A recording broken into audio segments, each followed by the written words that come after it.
There's always intrigue when a T20 World Cup or an ICC event heads to the Caribbean, and in what could be a first of its kind with new venues in the United States. We find out a little more of what we can expect from venues in the Caribbean for the upcoming ICC Men's T20 World Cup. No one knows that part of the world as well as Ian Bishop. So I'm putting some pressure on you to try and tell me and tell the viewers what kind of World Cup can we expect. There are day games, evening games. We talk about spin playing a big part in the Caribbean in a T20 World Cup. Overall, give us your 2 or 3 pointers for the viewers to keep in mind when a T20 multi-nation World Cup comes to your part of the world. Yeah, I think it will be a great experience, and it will be a tournament that I think, certainly from a West Indian standpoint, the games held in the Caribbean, where you'll have the nuances of the different sizes of the venues. You'll have day games where the ball might hold in the surface and night games where dew might come into play.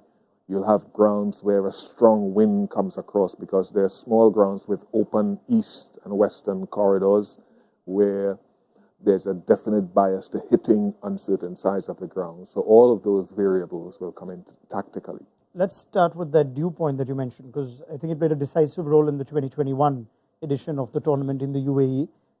Is it going to be a significant factor given that there are quite a few night games, and are those the games where we could see even the toss decide perhaps or favor the outcome of the game?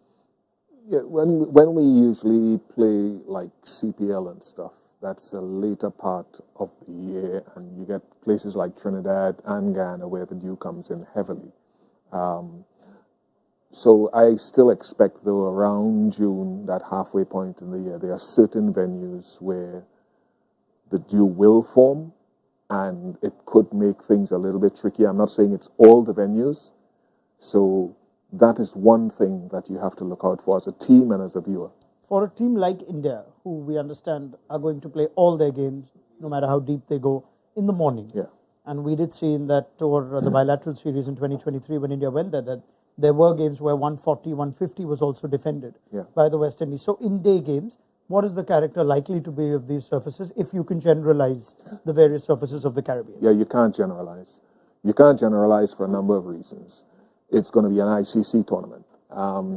When there are sort of like bilateral tournaments or domestic tournaments, sometimes curators will tell you we didn't have time or we didn't have sufficient resources to do what we ideally wanted to do. So that plays a part. And when you're hosting a lot of games in one venue, the pitches tend to get a little bit tired. But being an ICC event, I suspect that they'll have the best resources. The surfaces will be prepared much better, or certainly a lot more work will go into it. So I wouldn't want to generalize. Simply like Ghana. 6 years ago, you could defend 135 in Ghana.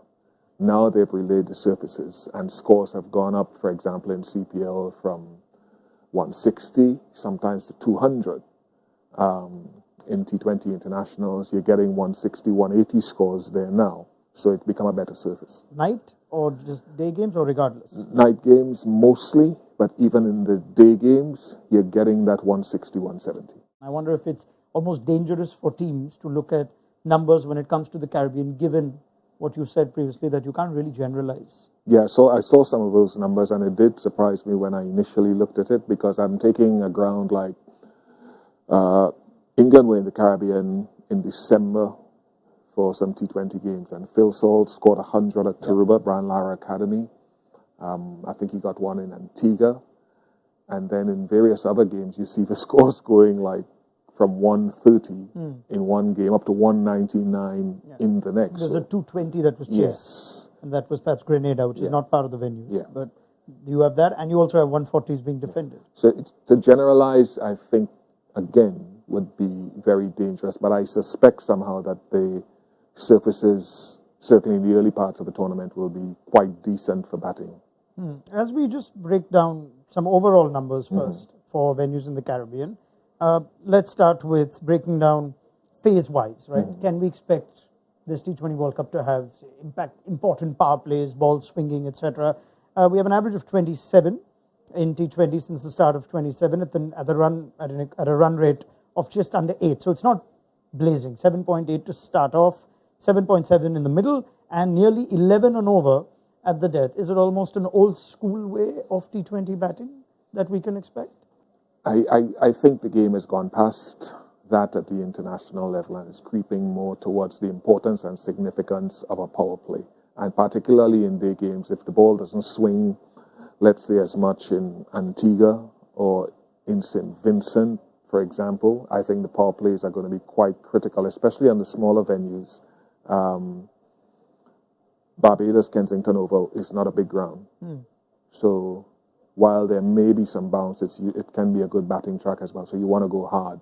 And that's why at the back end, you're seeing some high sort of economy rates at the back end, because some of those venues are good six-hitting venues. St. Lucia is always a good cricket surface where you can get bounce and pace, and if you can score, if you can play horizontal bat shots, you can score pretty well. I guess the question I ask is whether that will play into selections for a number of major players like Babar Azam, like Virat Kohli, on whether you need a base.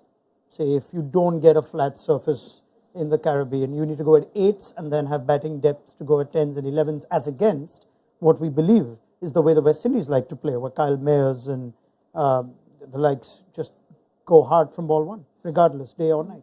Yeah, but I think that's a template, to be honest, for the best teams in this format of the game. I think the old school way of noodling it around and sort of leaving it for later on is kind of a risky option. So with the small grounds, I still think you want guys who are able to take on the power play, specialist guys who take on the power play. Your guys who can go through the middle against spin and pace and then tee off at the back end. And that's why the West Indies, for example, are kind of loading their team with power from top to bottom.